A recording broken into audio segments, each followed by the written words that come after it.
আসসালামু আলাইকুম ওরহমতুল্লাহ। শ্রদ্ধেয় শ্রোতামণ্ডলী, ভাই বোনেরা, মহান আল্লাহ তাআলা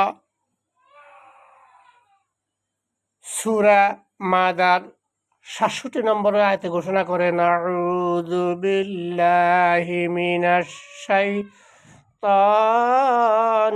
রাজিম, বিসমিল্লাহির রাহমানির রাহিম।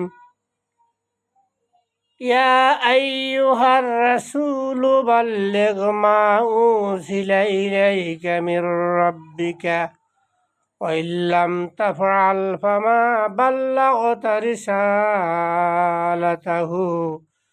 ওয়াল্লাহু ইয়াসিমুকা মিনান নাস ইন্নাল্লাহা লা ইয়াহদিল কওমাল কাফিরিন।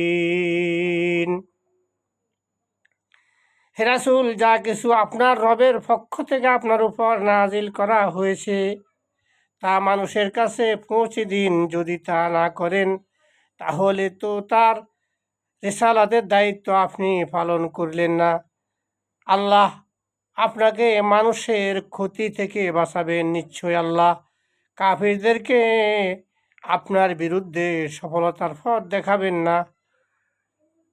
আল্লাহ মহান রব্বুল আলামিন রসুলকে তার যে মিশন নিয়ে পৃথিবীতে আসছেন, তাওহীদ, রিসালাত, আখিরাত,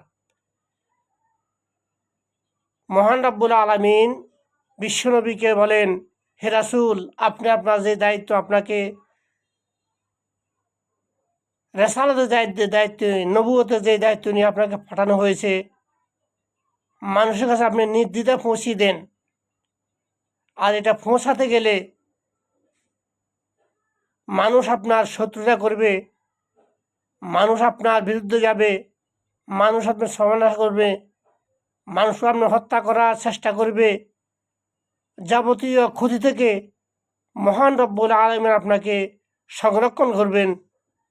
আপনি নির্দ্বিধায় আপনার রিসালাতের দায়িত্ব পালন করুন। আর যদি আপনার রিসালাতের দায়িত্ব পালন না করতে পারেন, তাহলে আপনি তো যেই উদ্দেশ্যে পৃথিবীতে আল্লাহ রব্বুল আলামিন আপনাকে প্রেরণ করছেন, আপনি সে দায়িত্ব পালন করলেন না। সুতরাং এই সূরা মায়দা ৬৭ নম্বর আয়াতে মহান রব্বুল আলামিন বিশ্বনবী সাল্লাল্লাহু আলাইহি ওয়াসাল্লামকে নির্দ্বিধায় বলছেন তার রিসালাতের দায়িত্ব মানুষের কাছে পৌঁছে দেওয়ার জন্য।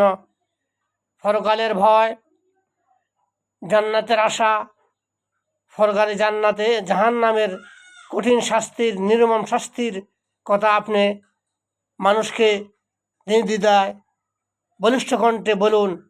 আল্লাহ আমাদেরকে রসুলের পথ ধরে আমাদেরকেও সত্য ন্যায়ের পথে কোরআনের বাণী, রসুলের হাদিসের বাণী নিতে পৌঁছাতে পারি। আল্লাহ আমাদের সবাইকে এই পথের জন্য কবুল করুন। পরিশেষে সবার প্রতি বিনীত অনুরোধ, আপনারা সবাই এই ৬৭ নম্বর আয়াতকে প্রচুর পরিমাণে শেয়ার করে হাজারো কোটি, লক্ষ কোটি মানুষের কাছে পৌঁছে দিয়ে আপনারা অসংখ্য সওয়াবের অধিকারী হবেন এবং নিজেরাও আমল করবেন।